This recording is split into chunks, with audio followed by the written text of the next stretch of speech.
Hey YouTube, hey YouTube, hey. So, how's it all going with you guys? Forgot I was doing these videos, but yeah, I watched seasons 5 and 6 of Dexter. I'm on season 7 now, and I thought I should probably get around to talking about these. Remember, like I said I would? So yeah, let's get into that. Season 5 picks up where, well, first of all, um, for everyone who told me to stop at season 4, you were right. I should have stopped at season 4, but god damn it, I'm on season 7 now, and as bad as it's getting, I do feel like I should see it through at this point. Anyway, so we're on season, yeah. So season 5 picks up immediately from where season 4 left off, and I want to touch on that.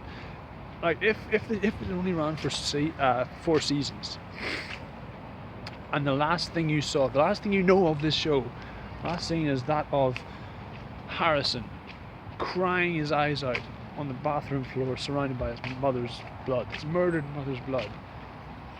That's, in a morbid way, that's kind of perfect. You know, it's like how Born Ultimatum ends in, is it Born Ultimatum or Born Supremacy? Born 3 ends with him like basically back where it started. He's in the water, he's floating, you know. Kind of effectively it ends the way it started. I like that. And it's very cyclical. It's just like, in the words of the Cylons, all this has happened before, and all this will happen again. Can't beat that. So if it ended there, it not only is a cliffhanger, but it raises the question: what's going to happen to Harrison? How is the kid going to turn out? And they're still dealing with the ramifications of that, even now. So anyway, but that's not to be. Season 5 picks up with that. It's all about like in the first episode, Dexter, after Reader's murder, he kind of kills a guy in a bathroom stall, an innocent guy, a dickhead, but an innocent guy, and nothing ever comes of it. And that was really when the warning signs were going. It's like, the code, man, no, all right, okay, fine. So make of that what you will. Furthermore, we've got. Let me see. So then Julia fucking Stiles.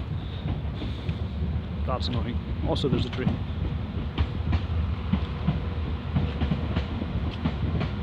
That's my train face.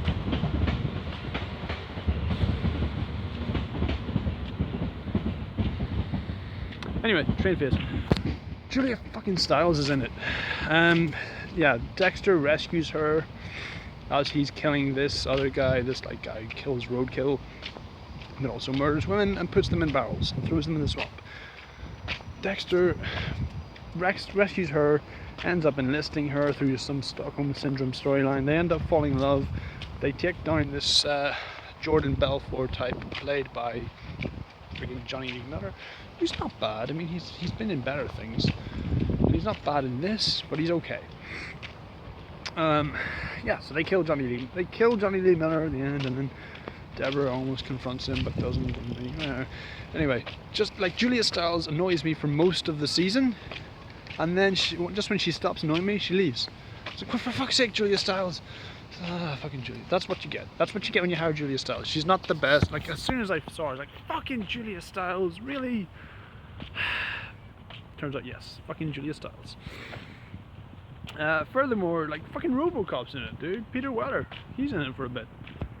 Good stuff, man. And he's like a PI. He's hired by Quinn to investigate Dexter, and he almost gets caught, but he dies horribly because he's corrupt, and he's only doing this so he can like embarrass the cops into hiring him back because he was corrupt and not corrupt. Whatever, it's irrelevant. Season 6. What the fuck happens in season 6? Season 6 is somewhat better. It's about the Doomsday killings. Basically, Colin Hanks and Edward James Olmos are that's more of what I wanted to see. I wanted to see fucking grisly murders, you know, not just looks like this guy was stabbed here during a fight. Doesn't care. Give me like a really grisly serial killer again. For a show about serial killers, it should be a bit more. Should be a bit more grisly. It did look like they were putting into more like comedy and slapstick. I was like, I don't want that. It feels strange. It shouldn't be a funny show. It should be a strange show. What it's fucking bizarre, man. So yeah, we get to see somewhat more of that. That's okay. like you get to see the four horsemen of the apocalypse. They're reenacting tableaus from the book of Revelations because they believe they do these and this is how humanity is saved from the oncoming apocalypse. And I could see how they would do that with like the, you know, like this is about 2011. This is coming out, you know, 2012 is just around the corner. There was all that weird fear mongering and the Mayan prophecy and all that shit.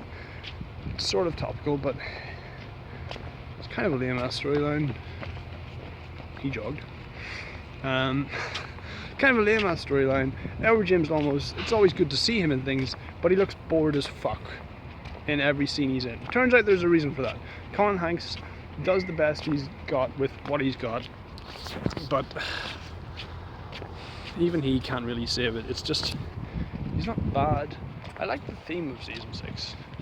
It was about faith and religion, and we're talking about somebody who kills people out of compunction rather, and what that means to him, what the afterlife, what the notion of a higher power would mean to somebody who's very introverted, and especially when he's thinking as a father.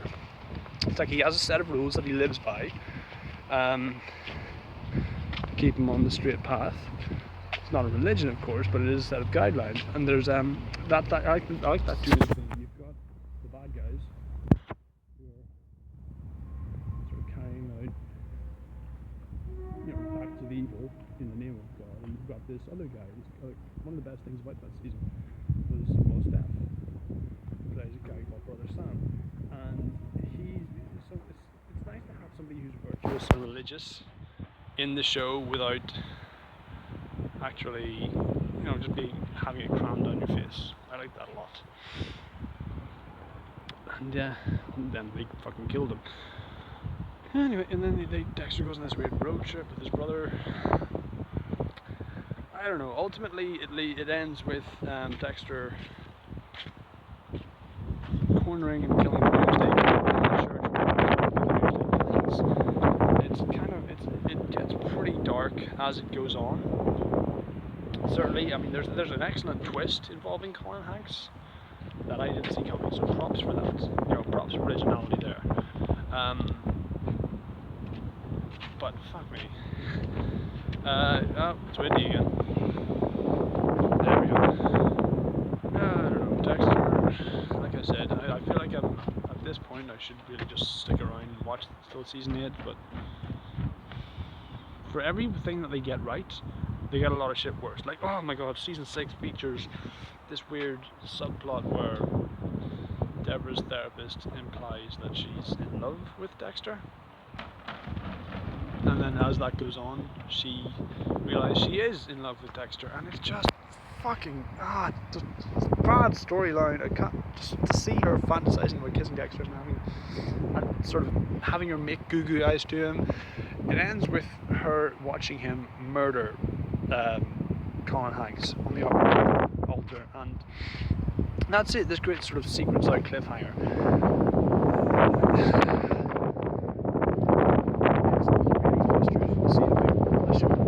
Just take a left turn and then keep going left and just go so far from what it was. And just, I don't know. I mean, apparently there were only 3 novels that released for Dexter, so the rest of it was just them going. I don't know. God.